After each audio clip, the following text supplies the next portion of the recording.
وذكر فإن الذكرى تنفع المؤمنين.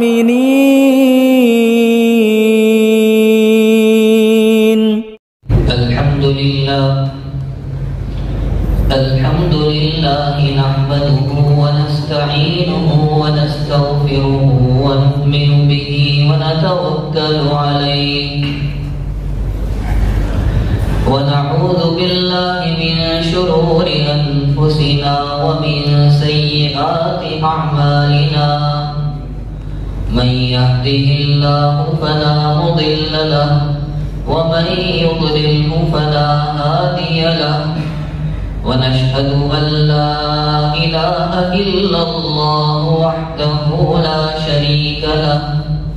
ونشهد أن سيدنا ونبينا ومولانا محمدا عبده ورسوله صلى الله تعالى عليه وعلى آله وأصحابه وبارك وسلم تسليما كثيرا كثيرا. أما بعد فأعوذ بالله من الشيطان الرجيم. بسم الله الرحمن الرحيم. قال يا بني لا تقصص رؤياك على إخوتك فيكيدوا لك كيدا إن الشيطان للإنسان عدو مبين. بزرگان محترم اور برادران عزیز، یہ سورہ یوسف کی ایک آیت ہے جو بالکل ابتدا میں پہلے ہی رکوع میں ہے. اس آیت پاک میں اس واقعے کی طرف اشارہ ہے کہ سیدنا یوسف علیہ السلام نے بچپن کے زمانے میں ایک خواب دیکھا تھا کہ 11 ستارے اور چاند اور سورج ان کے سامنے سجدہ کر رہے ہیں، اور اس خواب کا ذکر انہوں نے اپنے والد محترم سیدنا یعقوب علیہ السلام کے سامنے کیا تھا.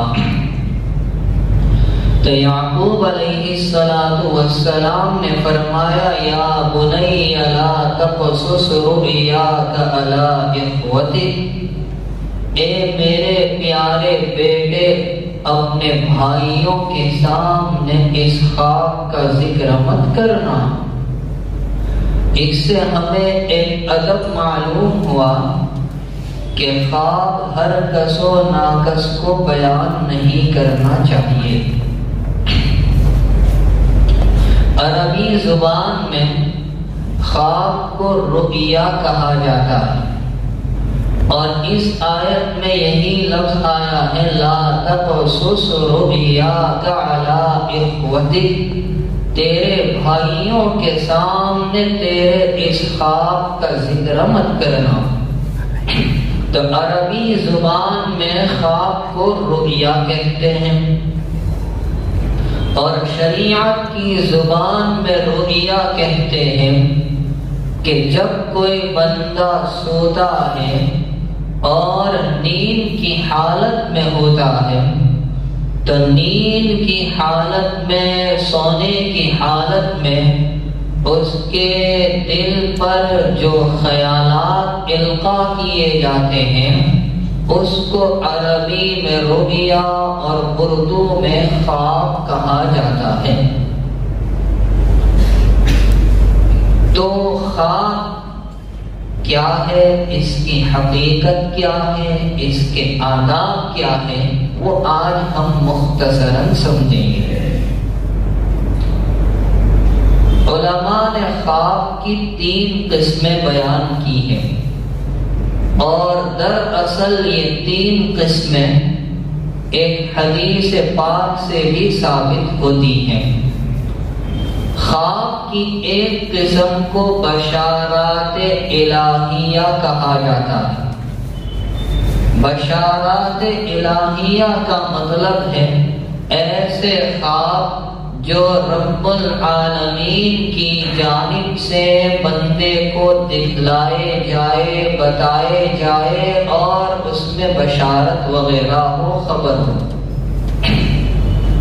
خواب کی دوسری قسم ہے تسویلات شیطانیہ، یعنی وہ خواب جو شیاطین کی جانب سے دکھلائے جاتے ہیں، جو ڈراؤنے ہوتے ہیں اور خوف پیدا کرنے والے ہوتے ہیں۔ اور خواب کی تیسری قسم ہے خیالات نفسانیہ، کہ بندے کے ذہن میں، دل و دماغ میں جو خیالات گردش کرتے ہیں، وہی خیالات کبھی کبھار خواب کی صورت پر شکل میں بتلا دیے جاتے ہیں۔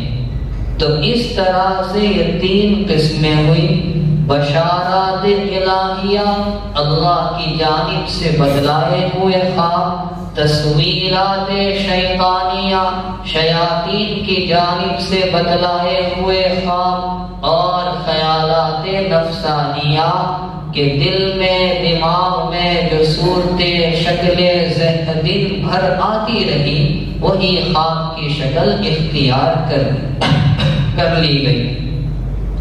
ان تینوں قسموں میں معتبر صرف پہلی قسم ہے، باقی دو قسموں کا کوئی اعتبار نہیں ہے۔ پہلی قسم جو خواب اللہ کی جانب سے ہو وہی معتبر ہے، اور اسی کی تعمیر علماء سے، ماہرین سے پوچھنی چاہیے۔ یہ جو تین قسمیں ہم نے سمجھی، اس سے ایک بات یہ بھی سمجھ میں آئی کہ بعض مرتبہ خواب شیاطین کی جانب سے بھی ہوتے ہیں، جو ڈراؤنے ہوتے ہیں، بندے کو خوف پیدا کرنے والے ہوتے ہیں۔ تو اگر کوئی بندہ ایسے ڈراؤنے خواب دیکھے، شیطانی خواب دیکھے، تو اسے کیا کرنا چاہیے؟ تو اسے ایسے موقع پر چند کام کرنا ہے۔ پہلا کام، بائیں جانب 3 مرتبہ دھتکار دے، تھو تھو کر دے 3 مرتبہ۔ دوسرا کام، شیطان کے شر سے اللہ رب العالمین کی پناہ طلب کرے۔ تیسرا کام، خواب کے شر اور برائی سے اللہ کی پناہ طلب کرے۔ چوتھا کام، اللہ رب العالمین سے خواب کی خیر اور بھلائی کا سوال کرے، شر کے دفع کو طلب کرے۔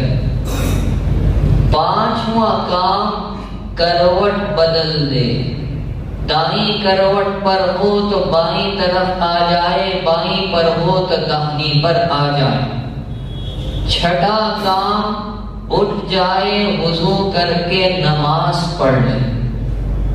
ساتواں کام، کسی سے ایسے برے خواب کا ذکر نہ کرے۔ اور آٹھواں کام، آیت الکرسی پڑھ لے۔ حافظ ابن حجر عسقلانی رحمت اللہ علیہ نے لکھا ہے، بہتر یہ ہے کہ نماز پڑھ لے اور نماز میں آیت الکرسی کی تلاوت کر لے۔ تو برے خواب آنے پر یہ 8 کام کر لے تو انشاءاللہ اس کی برائی سے کوئی نقصان نہیں پہنچے گا، بندہ محفوظ رہے گا۔ بسا اوقات شیطانی خواب دیکھ کر انسان ڈر جایا کرتا ہے۔ ایک جلیل القدر صحابی ہے، وہ خواب میں ڈر جایا کرتے تھے، نام لوں گا تو تعجب ہوگا۔ وہ صحابی ہے حضرت خالد بن الولید رضی اللہ تعالی۔ ایسے ہمت والے بہادر صحابی تو خواب میں ڈر جایا کرتے تھے۔ سرکار دو عالم صلی اللہ تعالی علیہ وسلم سے اس کا ذکر کیا، پیارے آقا میں خواب میں ڈر جایا کرتا ہوں۔ نبی علیہ السلام نے ان کو ایک دعا سکھلائی، بسم اللہ اعوذ بکلمات اللہ التامات من غضبہ وعقابہ وشر عبادہ ومن همزات الشیاطین واعوذ بک رب ان یحضرون، کہ یہ دعا پڑھ لیا کرو، انشاءاللہ تمہیں ڈر نہیں لگے گا۔ چنانچہ انہوں نے اس دعا کا ورد اور معمول بنا لیا تو پھر ان کو پریشان کن خواب سے چھٹکارا اور خلاصی مل گئی۔ تو برے خواب آنے پر تو یہ کام کرنے ہیں، لیکن اچھا خواب آئے تو کیا کام کرے؟ اچھا خواب ہو تو اس پر خوشی کا اظہار ہو اور اللہ تعالی سے خیر کا سوال ہو، اور کسی جانکار سے، اناڑی سے نہیں، کسی جانکار سے، ماہر سے جو تعبیر کے فن میں مہارت رکھتا ہو، اس سے اس کی تعبیر دریافت کرے۔ سرور عالم صلی اللہ تعالی علیہ وسلم نے اچھے اور سچے خواب کو نبوت کا 46واں حصہ قرار دیا کہ سچے خواب نبوت کا 46واں جز ہے، 46واں حصہ ہے۔ اب آپ کہیں گے کہ یہ 46 کا عدد کیوں لایا گیا؟ اس میں حکمت کیا ہے؟ اس میں راز کیا ہے؟ تو سنو، نبوت ملنے سے پہلے نبی کریم صلی اللہ علیہ وسلم کو سچے خواب دکھلائے گئے۔ بخاری شریف کی بالکل ابتدائی روایات میں ہے، غالباً تیسری روایت میں، کہ نبی علیہ السلام کو شروعات میں رؤیا صالحہ، نیک خواب، اچھے خواب دکھائے گئے۔ تقریباً 6 مہینے تک یہ سلسلہ چلتا رہا، جو آپ رات میں دیکھتے ہیں صبح میں سامنے، تو ایسا 6 مہینے تک چلا۔ اس کے بعد نبوت سے آپ کو نوازا گیا، تو نبوت کا زمانہ ہے 23 سال، اور سچے خواب دکھائے گئے 6 مہینے تک۔ تو 23 سال کو آپ 6 مہینے پر تقسیم کرتے جائے تو 46 ہو جائیں گے۔ اس لیے حدیث پاک میں اچھے اور سچے خواب کو نبوت کا 46واں حصہ قرار دیا گیا ہے۔ بہرحال خواب اچھے بھی ہوتے ہیں، سچے بھی ہوتے ہیں، برے بھی ہوتے ہیں، بھلے بھی ہوتے ہیں۔ اگر کوئی بندہ خواب دیکھے تو اسے چاہیے کہ کسی ماہر سے اس کی تعبیر دریافت کرے، ہر کسی کو نہ بتائے۔ اب 2 باتیں ہمیں سمجھنی ہیں۔ ایک بات یہ ہے کہ خواب دیکھنے والا کون سی چیزوں کو سامنے رکھے، اور دوسری بات یہ ہے کہ خواب کی تعبیر دینے والا کن کن باتوں کا خیال رکھے۔ یہ 2 باتیں ہم پہلے سمجھتے ہیں۔ پہلی بات، خواب دیکھنے والا کون سی باتوں کو سامنے رکھے۔ پہلا کام یہ ہے کہ ہر خواب بیان نہ کرے۔ ہر خواب بیان کرنے کا نہیں ہوتا۔ نبی کریم صلی اللہ علیہ وسلم نے فرمایا اگر تم میں سے کوئی ایسا خواب دیکھے کہ شیطان اس سے کھیل رہا ہے، اسے ڈرا رہا ہے، تو نبی علیہ السلام نے جو تعلیمات بتلائی اس پر عمل کر لے، اور آپ نے یہ بھی فرمایا کہ کسی کے سامنے اس کا ذکر نہ کرے۔ بائیں طرف تھتکار دے، اعوذ باللہ پڑھ لے، کروٹ بدل دے، نماز پڑھ لے، آیت الکرسی پڑھ لے، تو کسی کے سامنے اس کا ذکر نہ کرے۔ یہ پہلا کام کہ ہر خواب بیان کرنے کا نہیں ہوتا۔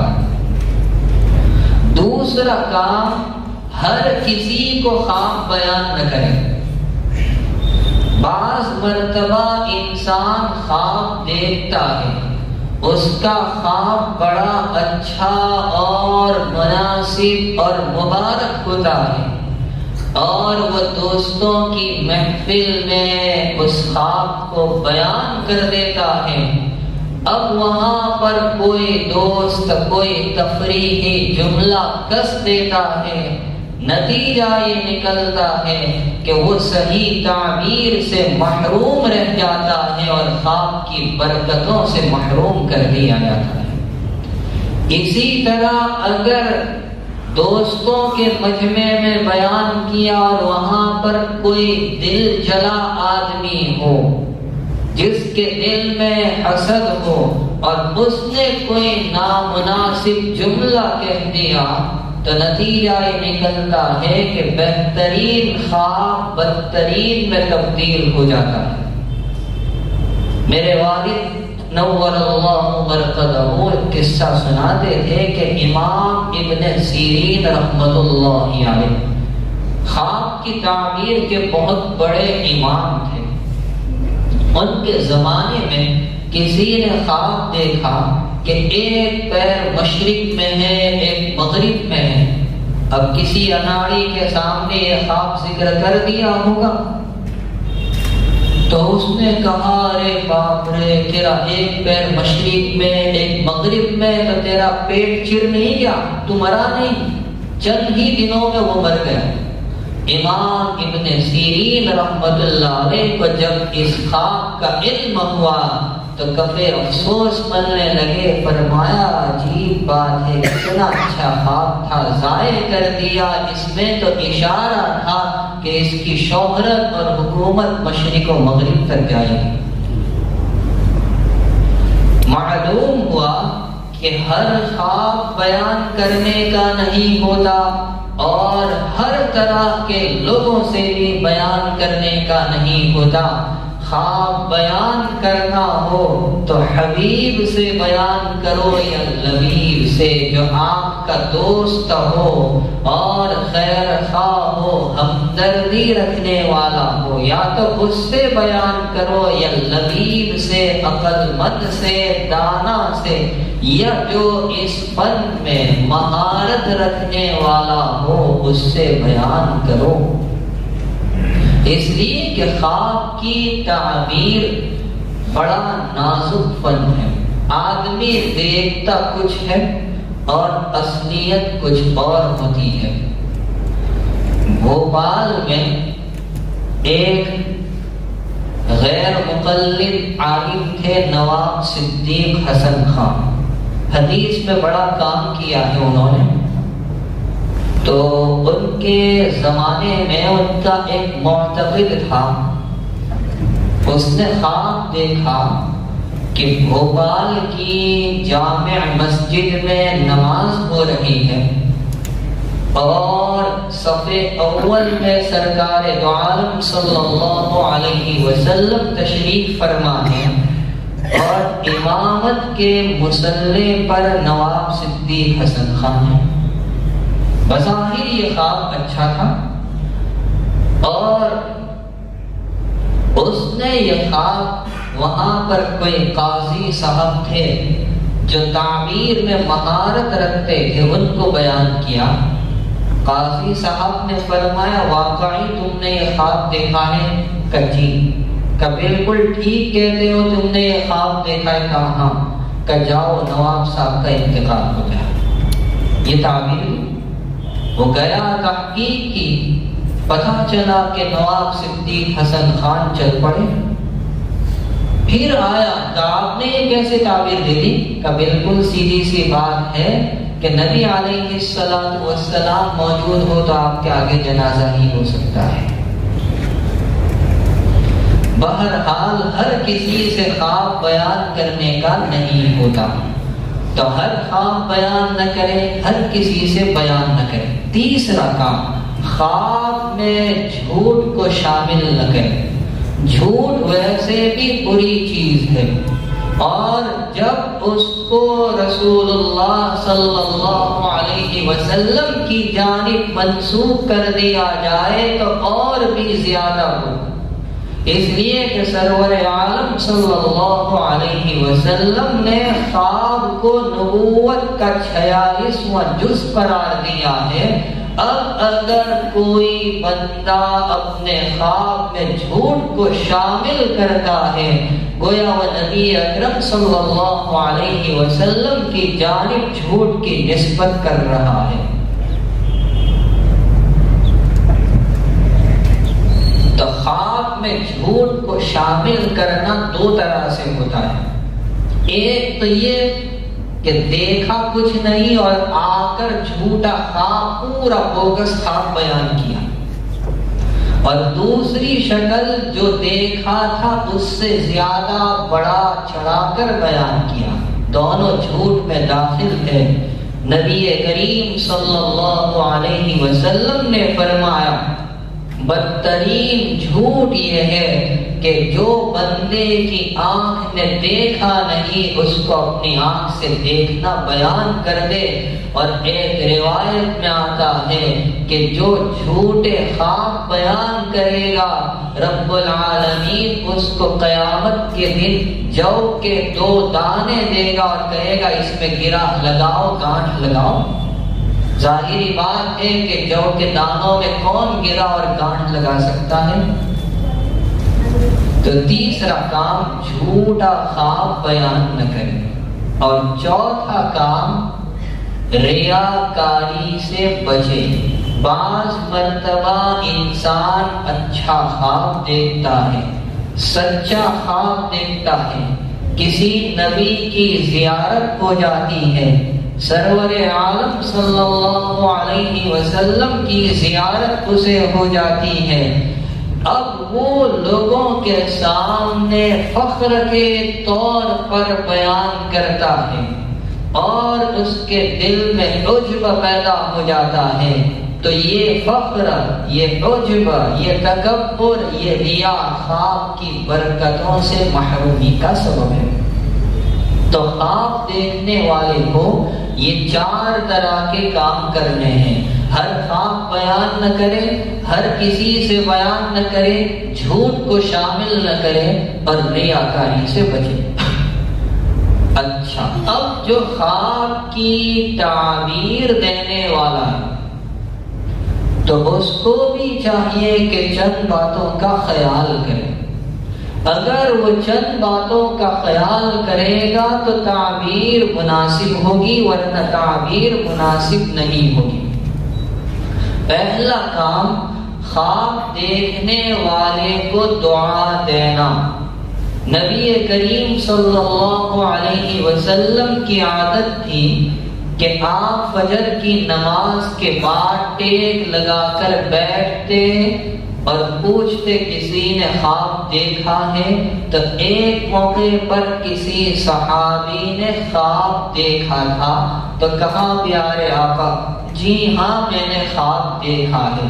تو نبی علیہ السلام نے ان کا خواب سننے سے پہلے ان کو دعائیہ کلمات کہے، فرمایا اللہ کرے تم اس کی خیر اور بھلائی کو حاصل کرو، اس کے شر سے محفوظ رہو، یہ خواب ہمارے لیے اچھا ہو، دشمنوں کے لیے برا ہو۔ تمام تعریف اس اللہ کی جو سارے عالموں کا پالن ہار ہے۔ پھر فرمایا اچھا اب اپنا خواب بیان کرو۔ معلوم ہوا کہ پہلے اسے دعائیہ کلمات کہنے چاہیے، یہ ایک ادب ہے۔ دوسرا ادب یہ ہے کہ اگر خواب کی تعبیر معلوم نہ ہو تو انکار کر دے، صاف کہہ دے مجھے معلوم نہیں، کوئی الٹا جملہ نہ کسے۔ امام ابن سیرین رحمت اللہ علیہ تابعین میں سے ہے، کئی صحابہ کی ان کو زیارت ہوئی ہے اور تعبیر کے فن میں مہارت رکھتے ہیں۔ اس کے باوجود اگر کوئی ان سے خواب پوچھتا، بتلاتا اور تعبیر جانتا اور آپ کو نہ آتی تو صاف کہتے تھے بھائی مجھے اس کی تعبیر معلوم نہیں ہے، کسی اور سے رجوع کر لے۔ تو یہ بھی ایک ادب ہے کہ تعبیر معلوم نہ ہو تو صاف انکار کر دے۔ تیسرا کام یہ ہے کہ تعبیر دینے میں عجلت اور جلد بازی سے کام نہ لے۔ بسا اوقات انسان خواب دیکھتا ہے اور اس کی تعبیر ایک مدت کے بعد ظاہر ہوتی ہے۔ ایک مرتبہ ہمارے شیخ حضرت مفتی ابوالقاسم صاحب نعمانی دامت برکاتہم محتمیم و شیخ الحدیث دارالعلوم دیوبند کی خدمت میں ہم بیٹھے تھے۔ حضرت نے فرمایا کہ میرے والد صاحب نے بچپن میں ایک خواب دیکھا کہ وہ راستے سے جا رہے ہیں، ایک کوا آیا، سر پر ٹوپی پہنی تھی، اپنی چونچ میں ٹوپی لے کر اڑ گیا۔ تو ان کے جو والد تھے قاری نظام الدین صاحب، وہ ان کو ایک منشی جی کے پاس لے گئے جو خواب کی تعبیر دینے میں بڑے ماہر تھے، اور جا کر کہا کہ اس بچے نے ایسا خواب دیکھا ہے کہ راستے سے جا رہا ہے، ایک کوا آیا اور ٹوپی لے کر چلا گیا۔ اچھا، فرمایا ٹھیک ہے 15 دن کے بعد آنا، پھر تعبیر ہوگا۔ اور ہم کیا چاہتے ہیں کہ آنند فانند تعبیر مل جانی چاہیے۔ وہاں فرما 15 دن کے بعد آنا، پھر تعبیر ملے گی۔ خیر 15 دن کا وعدہ کیا، چلے آئے۔ اس دوران جس نے خواب دیکھا تھا اس بچے کی والدہ کا انتقال ہو گیا۔ 15-17 دن کے بعد جب وہ گئے منشی جی کے پاس اور کہا تعبیر بتلائیے، کا تعبیر سامنے آ گئی۔ خواب کے اندر بتلایا گیا تھا کہ بچے کے سر سے سایہ اٹھنے والا ہے، لیکن باپ کی شکل میں یا ماں کی شکل میں وہ صاف معلوم نہیں ہو رہا تھا، اس لیے میں نے کہا 15 دن کے بعد آنا۔ معلوم ہوا کہ خواب کی تعبیر دینے میں جلد بازی سے کام نہ ہو، یہ بھی ایک ادب ہے۔ چوتھا ادب یہ ہے کہ خواب دیکھنے والے کے بارے میں پوچھ تاچھ کریں۔ جس نے خواب دیکھا ہے اس کے بارے میں معلومات حاصل کریں کہ وہ مرد ہے یا عورت ہے، بوڑھا ہے یا جوان ہے، اور اس کا کاروبار کیا ہے۔ اس لیے کہ حالات کے بدلنے سے بھی تعبیر میں فرق پڑ جاتا ہے۔ امام ابن سیرین رحمت اللہ علیہ کے پاس ایک بندہ آیا، اس نے کہا حضور میں نے خواب دیکھا۔ کہا کیا دیکھا؟ کہا میری چارپائی کے نیچے آگ جل رہی ہے۔ کہا اچھا، جا جلدی سے جا، چارپائی ہٹا اور وہاں کھودنا شروع کر، خزانہ نکلے گا۔ یہ گیا اور جا کر اس نے وہ جگہ کھودنا شروع کی تو واقعی خزانہ نکل آیا۔ اب کوئی بیٹھا ہوگا مجلس میں اس نے ذہن میں یہ بات بٹھا لی کہ کوئی اس طرح کا خواب دیکھے کہ چارپائی کے نیچے سے آگ جل رہی ہو تو اس کی تعبیر یہ ہوتی خزانہ ملتا ہے. اب وہ یہی ذہن میں بٹھاتا رہا اور روزانہ رات میں یہی خیال لے کر سوتا رہا تو چند عرصے کے بعد اس کو بھی ایسا ہی خواب دکھائی دیا. تو وہ بھی دوڑا ہوا آیا, حضرت میں نے خواب دیکھا. کہا کیا دیکھا؟ کہ میری چارپائی کے نیچے آگ جل رہی ہے. کیا تیرا مکان جل گیا؟ وہ گیا تو دیکھا واقعی مکان میں آگ لگ گئی تھی. پھر آیا کہنے لگا یہ کیسی تعبیر دی؟ فلاں نے خواب دیکھا تھا تو آپ نے کہا تجھے خزانہ ملے گا, میں نے بھی ایسا ہی خواب دیکھا ہے تو مجھے کہا تیرا مکان جل گیا. فرمایا اس نے سردی کے موسم میں دیکھا تھا جس میں آگ مفید ہوتی ہے, اس لیے میں نے وہ تعبیر دی. تو نے گرمی کے موسم میں دیکھا ہے جس میں آگ مضر ہے, نقصان دہ ہے, اس لیے اس کی تعبیر یہ.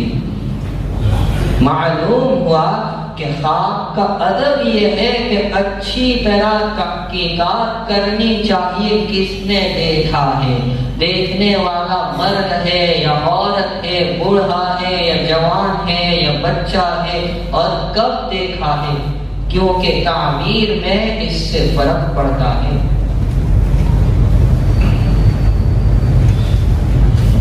یہ چوتھا ادب ہوا.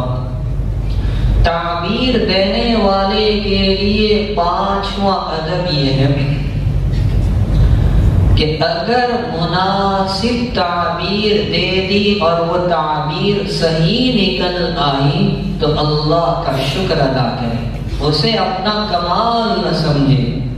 سیدنا یوسف علیہ السلام کے جیل کے 2 ساتھیوں نے جو خواب دیکھا اور تعبیر یوسف علیہ السلام سے دریافت کی اور آپ نے جو صحیح تعبیر دی ویسا ہی ان کے ساتھ پیش آیا تو آپ نے اسے اپنا کمال نہیں سمجھا بلکہ نسبت اللہ کی جانب کی ذالکما مما علمنی ربی, کہ یہ تو میرے رب نے مجھے سکھلایا ہے, میرا کوئی کمال نہیں ہے. تو یہ بھی ایک ادب ہے تعبیر دینے والے کے لیے. اچھا, جو سچے خواب ہوتے ہیں ان میں سب سے زیادہ سچے خواب وہ انبیاء کرام علیہم السلام کے, ان سے زیادہ سچا خواب کسی اور کا نہیں ہو سکتا. جیسے ابراہیم علیہ السلام نے جو خواب دیکھا تھا کہ اپنے ایک لوتے فرزند کے گلے پر اپنے ہی ہاتھوں سے چھری پھیر رہے, اسی طرح سرور عالم صلی اللہ علیہ وسلم کے جو خواب وہ بہت ہی سچے. ایک مرتبہ نبی کریم صلی اللہ تعالی علیہ وسلم نے خواب دیکھا کہ دودھ کا پیالہ آپ کی خدمت میں پیش کیا گیا. نبی کریم صلی اللہ تعالی علیہ وسلم نے اس کو پیا اور اتنا پیا کہ آپ سیراب ہو گئے. فرمایا ایسا لگ رہا تھا سیرابی میری انگلیوں سے نکل رہی, اور جو بچا وہ آپ نے حضرت عمر رضی اللہ تعالیٰ عنہ کو دے دیا. لوگوں نے پوچھا پیارے آقا آپ نے اس خواب کی کیا تعبیر لی؟ فرمایا علم. معلوم ہوا کہ حضرت عمر رضی اللہ تعالیٰ عنہ کو نبی کریم صلی اللہ علیہ وسلم کے علم کا وافر اور زیادہ حصہ ملا ہوا تھا. اسی طرح ایک مرتبہ نبی کریم صلی اللہ علیہ وسلم نے خواب میں دیکھا کچھ لوگ آپ کے سامنے سے جا رہے ہیں, جنہوں نے اپنے بدن پر کرتے پہن رکھے ہیں، کسی کا کرتا چھوٹا سا ہے سینے تک، کسی کا اور نیچے، کسی کا اور نیچے۔ حضرت عمر رضی اللہ تعالیٰ عنہ جب گزرے تو کرتا اتنا لمبا تھا کہ وہ زمین سے گھسٹتا ہوا۔ اب دیکھیے بظاہر تو یہ مناسب نہیں ہے، اس لیے کہ ٹخنوں سے اوپر رکھنے کا حکم دیا گیا ہے، لیکن تعبیر الگ ہے۔ نبی علیہ السلام سے پوچھا گیا کہ آپ نے کیا تعبیر دی؟ ارشاد فرمایا دین۔ معلوم ہوا کہ حضرت عمر رضی اللہ تعالیٰ عنہ مکمل دین کے لباس میں ملبوس ہے۔ اسی طرح ایک مرتبہ نبی کریم صلی اللہ علیہ وسلم نے خواب دیکھا کہ ایک سیاہ فام بد شکل بدصورت عورت بکھرے ہوئے بال والی مدینہ طیبہ سے نکلی اور جحفہ چلی گئی۔ نبی علیہ السلام سے پوچھا گیا کہ کیا مطلب آپ کے اس خواب کا؟ آپ نے ارشاد فرمایا مدینہ منورہ میں ایک وبا تھی جو یہاں سے جحفہ منتقل کر دی گئی۔ اور ایک مرتبہ نبی کریم صلی اللہ علیہ وسلم نے خواب میں دیکھا کہ ہاتھ میں سونے کے 2 کنگن ہیں۔ نبی علیہ السلام بے چین ہو گئے، وحی کے ذریعے حکم دیا گیا کہ آپ اسے پھونک مارو۔ چنانچہ نبی علیہ السلام نے پھونک ماری تو کنگن اڑ گئے۔ پوچھا گیا کیا مطلب اس کا؟ فرمایا نبوت کے 2 جھوٹے دعوے دار پیدا ہوں گے، یہ کنگن کی تعبیر تھی۔ چنانچہ ایسا ہی ہوا، ایک پیدا ہوا یمامہ میں جو مسیلمہ کذاب کے نام سے جانا گیا، اور ایک یمن کے صنعاء میں جو اسود انسی کے نام سے یاد کیا گیا۔ اسی طرح ایک مرتبہ نبی کریم صلی اللہ تعالی علیہ وسلم نے خواب میں دیکھا کہ جنت ہے، خوبصورت محل ہے، اور اس کے آگے نہر جاری ہے، اور کوئی خوبصورت خاتون وہاں نہر کے کنارے پر ہے۔ اتنا خوبصورت محل، جی چاہا اندر داخل ہو جاؤں۔ میں نے پوچھا یہ کس کا محل ہے؟ تو مجھے بتایا کہ یہ حضرت عمر رضی اللہ تعالیٰ عنہ کا محل ہے۔ جب یہ خواب نبی علیہ السلام نے بتلایا، حضرت عمر رضی اللہ تعالیٰ عنہ وہاں موجود تھے، تو آپ نے فرمایا کہ عمر مجھے تمہاری غیرت یاد آ گئی، اس لیے میں اندر اس محل میں داخل نہیں ہوا۔ آقا علیہ السلام سے حضرت عمر رضی اللہ تعالیٰ عنہ کہتے پیارے آقا میں اور آپ کے مقابلے پر غیرت کروں کیا ہو سکتا ہے؟ آپ چلے جاتے میرے محل کو دیکھ کر آتے۔ اور ایک مرتبہ نبی علیہ السلام نے خواب میں دیکھا کہ زمین کے خزانوں کی کنجیاں آپ کے حوالے کر دی گئی۔ حضرت ابو ہریرہ رضی اللہ تعالیٰ عنہ نے یہ خواب اپنے شاگردوں سے بیان کیا تو فرمایا نبی علیہ السلام نے تو یہ خواب دیکھ لیا اور خزانے اب تم استعمال کر رہے ہو۔ اور ایک موقع پر نبی کریم صلی اللہ تعالی علیہ وسلم نے ورقہ ابن نوفل، یہ حضرت خدیجہ رضی اللہ تعالی عنہا کے چچا زاد بھائی ہیں، جن کے پاس نبی کریم صلی اللہ علیہ وسلم کو اس وقت لے گئی تھی جبکہ آپ پر پہلی وحی کا نزول ہوا تھا اور آپ ڈرے ہوئے گھبرائے ہوئے مکان پر تشریف لائے تھے۔ تو نبی علیہ السلام سے پوچھا گیا کہ ورقہ بن نوفل کا کیا حال ہے۔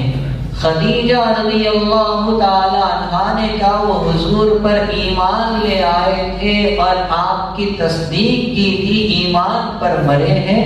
نبی علیہ السلام نے فرمایا میں نے ان کو خواب میں سفید لباس میں دیکھا، معلوم ہوا وہ جنتی ہے، اگر وہ جنتی نہ ہوتے تو سفید لباس میں نہ ہوتے۔ اس سے معلوم ہوا کہ ورقہ ابن نوفل کا خاتمہ حسن پر خیر پر ہوا ہے۔ اور صاحب مشکات نے ایک تفصیلی روایت نقل کی ہے جس میں نبی کریم صلی اللہ علیہ وسلم کے ایک طویل خواب کا ذکر ملتا ہے۔ حضرت سمورہ بن جندب رضی اللہ تعالی اس روایت کو نقل کرتے ہیں۔ نبی کریم صلی اللہ علیہ وسلم کی عادت مبارکہ فجر کی نماز کے بعد قبلے کی جانب ٹیک لگا کر بیٹھنے کی تھی۔ آپ لوگوں سے پوچھ لیتے بھائی کسی نے خواب دیکھا ہے؟ اگر کوئی خواب دیکھتا تو وہ نبی علیہ السلام کو پیش کرتا اور آپ اس کی مناسب تعبیر بیان فرماتے۔ تو ایک مرتبہ آپ نے پوچھا کسی نے خواب نہیں دیکھا تو فرمایا آج کی رات تو میں نے ایک خواب دیکھا ہے، چلو وہی بیان کر دوں۔ فرمایا میں سو رہا تھا، میں نے دیکھا دو آدمی آئے اور مجھے لے گئے، میں ان کے ساتھ چلنے لگا۔ جب ہم ایک جگہ پہنچے تو دیکھا کہ ایک آدمی لیٹا ہوا ہے، دوسرا کھڑا ہوا ہے، اور جو کھڑا ہے اس کے ہاتھ میں ایک بڑا پتھر ہے۔ وہ پتھر اس لیٹے ہوئے آدمی کے سر پر مارتا ہے، اس کے سر کو کچل دیتا ہے، اس کا سر پاش پاش ہو جاتا ہے اور وہ پتھر دور جا کر گرتا ہے۔ تو یہ مارنے والا اس پتھر کو لینے جاتا ہے، جب لے کر آتا ہے تو وہاں تک اس کا یہ سر ٹھیک ہو جاتا ہے، درست ہو جاتا ہے، پھر مارتا ہے اور وہ پتھر دور گرتا ہے، پھر لینے جاتا ہے تو وہاں تک سر درست ہو جاتا ہے۔ بار بار اس کے ساتھ یہی سلوک کیا جا رہا ہے۔ میں نے اپنے ساتھیوں سے پوچھا کہ ارے اس بندے کا کیا حال ہے، مجھے بتاؤ، کبھی آپ آگے چلیے۔ چنانچہ میں ان کے ساتھ آگے چلا۔ جب ہم آگے چلے تو دیکھا ایک آدمی وہ لیٹا ہوا ہے اور دوسرا کھڑا ہے، اس کے ہاتھ میں ایک لوہے کا آنکڑا ہے جس کے ذریعے وہ اس کی داہنی طرف کے جبڑے کو چیرتا ہوا پیچھے گدی تک لے جاتا ہے، اور پھر بائیں طرف آتا ہے اور اس کو چیرتا ہوا پیچھے گدی تک آتا ہے، وہاں تک داہنی طرف کا حصہ درست ہو جاتا ہے، پھر اس کو چیرتا ہے، وہاں تک بائیں طرف والا حصہ درست ہو جاتا ہے۔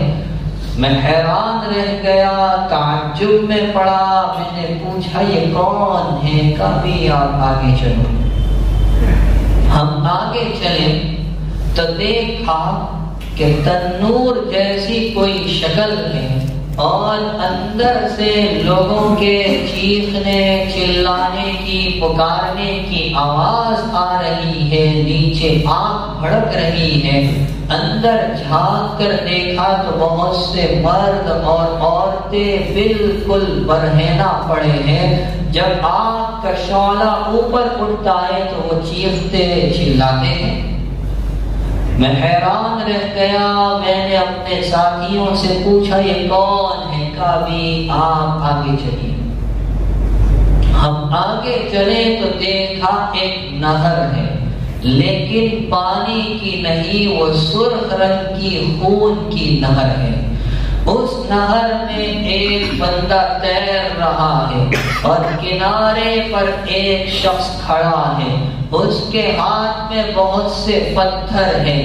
یہ بندہ تیرتا ہوا جب کنارے پر آتا ہے تو کنارے پر جو آدمی ہے وہ اس کے منہ کو کھول کر اندر پتھر ٹھونستا ہے اور اسے دھکا دے دیتا ہے۔ وہ دور جاتا ہے، پھر تیرتا ہوا کنارے پر آتا ہے تو پھر وہی کنارے والا اس کے منہ کو کھول کر اندر پتھر ڈالتا ہے، اس کو دھکا دیتا ہے، پھر وہ دور جاتا ہے تیرتا ہوا، پھر آگے کنارے پر آتا ہے، بار بار اس کے ساتھ یہی سلوک کیا جا رہا ہے۔ میں حیران تھا، میں نے پوچھا یہ کون لوگ ہیں؟ کبھی آپ آگے چلے تو دیکھا ایک انتہائی بد شکل بدصورت آدمی کہ ایسا بدصورت میں نے کبھی نہیں دیکھا، اور اس نے آگ بھڑکا رکھی ہے، آگ کو جلا رہا ہے، روشن کر رہا ہے۔ میں نے پوچھا یہ کون ہے اور یہ آگ کیسی ہے؟ کبھی آپ آگے چلے تو ہم نے دیکھا ایک صاحب ہے جو ہے تو بہت خوبصورت، اور ان کا قد اتنا لمبا ہے کہ مجھے اپنا سر اٹھا کر دیکھنا پڑا، گویا آسمان کو چھو رہا ہے، اتنے لمبے، اور ان کے آس پاس بہت سے بچے ہیں، کھیل رہے ہیں، ایک بہترین باغ ہے، اس میں یہ بڑے میاں تشریف فرما ہے۔ میں نے پوچھا یہ بڑے میاں کون ہیں، یہ بچے کون ہیں؟ کبھی آپ آگے چلے۔ جب ہم آگے گئے تو ایک اور خوبصورت باغ میں پہنچے، اور وہاں پر محلات مکانات بنے ہوئے تھے، دروازے کھولے گئے تو ہم نے دیکھا وہ محلات و مکانات ایسے جس کی دیواریں سونے چاندی کے اینٹوں سے بنی، اندر کچھ لوگ ہیں جن کے آدھے بدن تو بالکل خوبصورت اور حسین ہیں اور آدھے بالکل سیاہ کالے ہیں۔ انہوں نے ہمارا استقبال کیا تو میرے ساتھ جو دو آدمی تھے، وہاں قریب میں ایک نہر تھی، ان لوگوں سے کہا جاؤ نہر میں کود پڑو، غسل کرو۔ وہ سب گئے، نہر میں کود پڑے، غسل کر کے نکلے تو سارا میل کچیل دور ہو چکا تھا اور پورا بدن حسن میں، جمال میں، خوبصورتی میں تبدیل ہو چکا تھا۔ میں نے اپنے ساتھیوں سے کہا کہ ارے بھائی یہ سارے لوگ کون ہیں، یہ محلات، یہ مکانات، یہ باغات کیسے ہیں، مجھے کچھ تو بتاؤ۔ کبھی آپ اوپر دیکھیں تو دیکھا اوپر بادل جیسی کوئی شکل نظر آئی اور عالی شان شاندار محل ہے، اور کہہ رہے یہ محل آپ کا ہے۔ میں نے کہا مجھے چھوڑو، مجھے اس محل میں مکان میں جانے کی اجازت تو۔ فرمایا ابھی نہیں، ابھی دیر ہے، تاخیر ہے۔ میں نے پوچھا بھائی یہ سب کیا ہے؟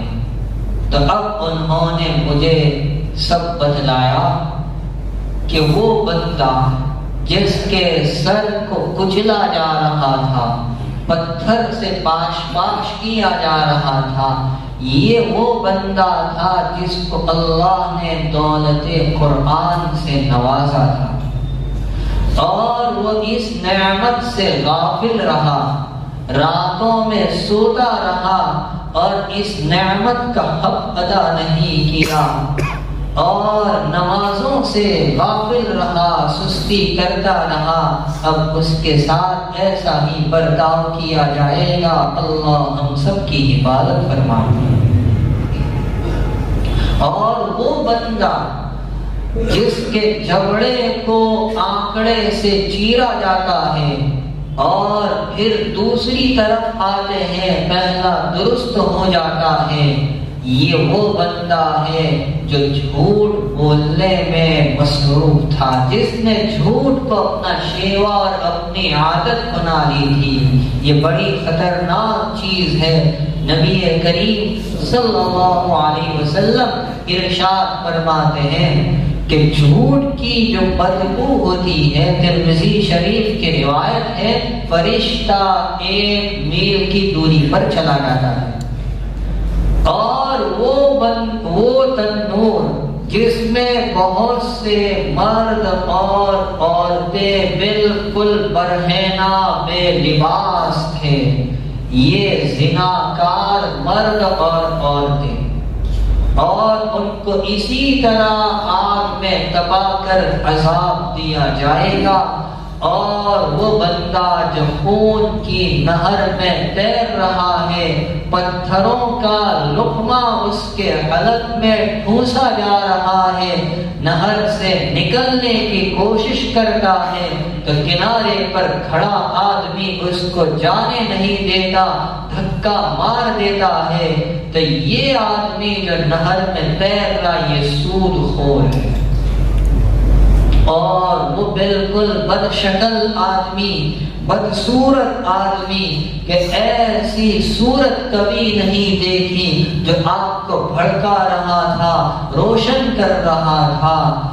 تو فرمایا کہ یہ جو بد شکل آدمی ہے جہنم کا داروغہ حضرت مالک ہے، اور وہ جہنم کی آگ کو بھڑکا رہا ہے، اور وہ بڑے میاں جو تم نے باغ میں دیکھے بہت لمبے قد کے تھے، وہ بڑے میاں سیدنا حضرت ابراہیم علیہ السلام، اور ان کے ارد گرد جو بچے کھیل رہے ہیں، سیر و تفریح میں مصروف ہیں، یہ وہ بچے ہیں جو دور طفولیت میں بچپن میں انتقال کر گئے، اور جو باغات آپ نے دیکھے، محلات آپ نے دیکھے، وہ جنت کے باغات اور جنت کے محلات، جس کی ایک اینٹ سونے کی، ایک چاندی کی، اور جس میں 4 طرح کی نہریں ہوگی،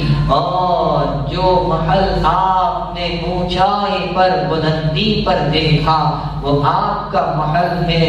میں نے پوچھا وہ کون؟ تو بتایا ایک جبرائیل تھے، ایک میکائیل تھے علیہم السلام۔ تو یہ ایک سچا خواب ہے سرور عالم صلی اللہ علیہ وسلم کا، جو حدیث کی کئی کتابوں میں بیان کیا، اور اس میں عبرت کا پہلو بھی ہے کہ جو ایسے جرائم میں مبتلا ہے ان کو چاہیے کہ اپنے جرم سے باز آ جائے، رک جائے۔ تو کہنے کا منشا یہ کہ خواب برا بھی ہوتا ہے، اچھا اور سچا بھی ہوتا ہے۔ تو اچھا خواب ایک تو وہ ہے جو انبیاء کرام علیہم السلام کو دکھائے دے، اسی طرح مومن کا خواب بھی عموماً اچھا اور سچا ہوتا ہے۔ یاد رکھے کہ صرف مومن کا نہیں، بسا اوقات کافر کے خواب بھی سچے ہوتے ہیں۔ یوسف علیہ السلام کے جیل کے 2 ساتھیوں نے خواب دیکھا، وہ دونوں کہاں مسلمان تھے، اور اسی طرح مصر کے بادشاہ نے جو خواب دیکھا کہ 7 گائیں ہیں موٹی تازی اور 7 دبلی میں وغیرہ، تو وہ بادشاہ کہاں مسلمان تھا، لیکن خواب اس کا تھا تو سچا۔ اور اسی طرح عموماً سحر کے وقت کے، صبح کے وقت کے خواب سچے ہوتے ہیں۔ اور ایک حدیث کا مفہوم ہے، جیسے جیسے قیامت قریب آتی جائے گی مومن کے خواب جھوٹے نہیں ہوں گے۔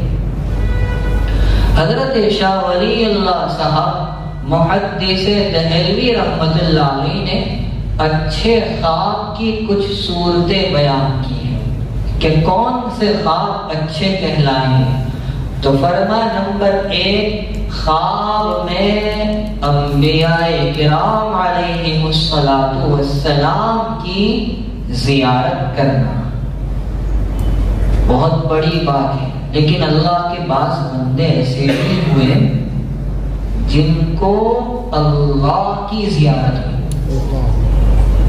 جن کو ایک واقعہ مجھے ابھی یاد آیا، میرے والد صاحب رحمۃ اللہ علیہ سے بارہا سنا، ہارون رشید کے زمانے میں کچھ قیدی پکڑے گئے اور کچھ چور پکڑے گئے اور ان کو قید کیا گیا، اور ان کی تعداد لکھ کر پہنچا دی کہ اتنے چور ہیں، اس میں سے ایک بھاگ گیا۔ اب بادشاہ کو تعداد بتلا دی گئی، اب بادشاہ پوچھے گا ایک کم کیوں ہے؟ تب بیچارہ کوئی اجنبی پردیسی جا رہا ہوگا، اس کو پکڑا اور اس کو چوروں میں ڈال دیا اور بادشاہ کے دربار میں پیش کر دیا۔ اب جتنے یہ چور تھے وہ سب اسی علاقے کے تھے، تو ان کے رشتہ دار آئے، ضمانت کروائی، لے گئے۔ اب یہ بیچارہ اجنبی پردیسی، اس کا تو کوئی پرسان حال نہیں، سلاخوں کے پیچھے ڈال دیا گیا، اب پریشان ہو گیا۔ تو اس کو کہیں سے کاغذ کا ایک ٹکڑا ملا اور ایک کوئلہ لے لیا اور اس پر ایک خط لکھا اللہ کے نام، من عبد الذلیل الی رب الجلیل، ذلیل بندے کی جانب سے جلیل المرتبت رب کی جانب۔ اور اس نے اپنا دکھڑا اس میں لکھا اور کسی کو کہا کہ یہ ہوا میں اڑا دو۔ بیچارہ خیال کر رہا تھا کہ یہ اڑتے اڑتے اللہ تک پہنچ جائے گا۔ ہارون رشید سو رہا تھا، اب اس کو خواب میں اللہ کی زیارت ہوئی کہ تیرے قید خانے میں بے قصور بندہ پڑا ہے، میں اس کی ضمانت دیتا ہوں، میں اس کی ضمانت دیتا ہوں، اس کا کوئی جرم نہیں ہے۔ حیران رہ گیا، چونک کر آنکھ کھل گئے، اپنے ہاتھوں سے تالا کھولا اور اس کو رہائی دلائی، اس کا اعزاز و اکرام کیا، پورے شہر میں جلوس نکالا کہ بھائی یہ تو وہ بندہ ہے جس کی ضمانت خود رب العالمین نے دی۔ تو شاہ ولی اللہ صاحب رحمت اللہ علیہ نے اچھے اور سچے خواب کی جو چند علامتیں بیان کی، ایک تو یہ کہ انبیاء کرام علیہم الصلاۃ والسلام کو دیکھنا، اور مولانا ادریس صاحب کانہلوی رحمت اللہ علیہ نے سیرت المصطفیٰ کی پہلی جلد میں لکھا ہے کہ اگر حضرت ابراہیم علیہ السلام کی زیارت ہو جائے تو تعبیر حج سے، زیارت بیت اللہ سے۔ دوسری شکل یہ ہے کہ خواب میں ملائکہ کو دیکھنا، فرشتوں کو۔ اب آپ پوچھیں گے ملک الموت کو دیکھ لیا تو کیا تعبیر؟ تیسری شکل یہ ہے کہ خواب میں امت کے نیک بندوں کو، صلحاء کو دیکھنا، یہ خواب بھی اچھے ہونے کی علامت۔ چوتھی شکل یہ ہے کہ خواب میں متبرک مقامات کو دیکھنا، مثلا خواب میں کعبۃ اللہ شریف کی زیارت کو، خواب میں مسجد نبوی کی، مسجد اقصیٰ کی زیارت کو، ریاض الجنہ کو دیکھ لے، مزدلفہ اور عرفات کے میدان کو دیکھ لے، صفا مروہ کو دیکھ لے، یہ سب متبرک مقامات ہیں۔ یا اپنے ہی علاقے کی مسجد کو دیکھ لے، یہ بھی متبرک مقام ہے، تو یہ بھی اچھا اور نیک خواب کی ایک علامت ہے۔ اسی طرح بعض مرتبہ آئندہ پیش آنے والے واقعات کا خواب میں اشارہ کر دیا جاتا ہے، اور بعض مرتبہ گزشتہ کے واقعے کو خواب میں بتلایا جاتا ہے، تو یہ خواب بھی اچھا کہلاتا ہے۔ اور ایک خواب یہ بھی ہوتا ہے کہ آدمی دیکھتا کچھ ہے لیکن ہوتا بندے کے لیے اچھا، مثلا آدمی دیکھے کہ کتے نے اس کو کاٹ لیا ہے تو اب اس کی ہر مرتبہ تعمیر پوری نہیں ہوتی. بعض مرتبہ جو انسان چڑچڑے مزاج کا ہوتا ہے اور جس کے مزاج میں غصے کا پہلو غالب ہوتا ہے، اس کو ایسا خواب دکھا کر تنبیہ کی جاتی ہے کہ یہ درندے والی صفت سے اپنے آپ کو دور رکھ. بہرحال خواب جو ہے وہ نبوت کا 46واں حصہ ہے. آخری دور کے خواب سچے ہوا کریں گے. ہر کس و ناقص سے بیان نہ کرے، ہر خواب بھی بیان نہ کرے. تعبیر جاننے میں جلد بازی سے کام نہ لے. یہ شریعت اسلامیہ کی تعلیم ہے.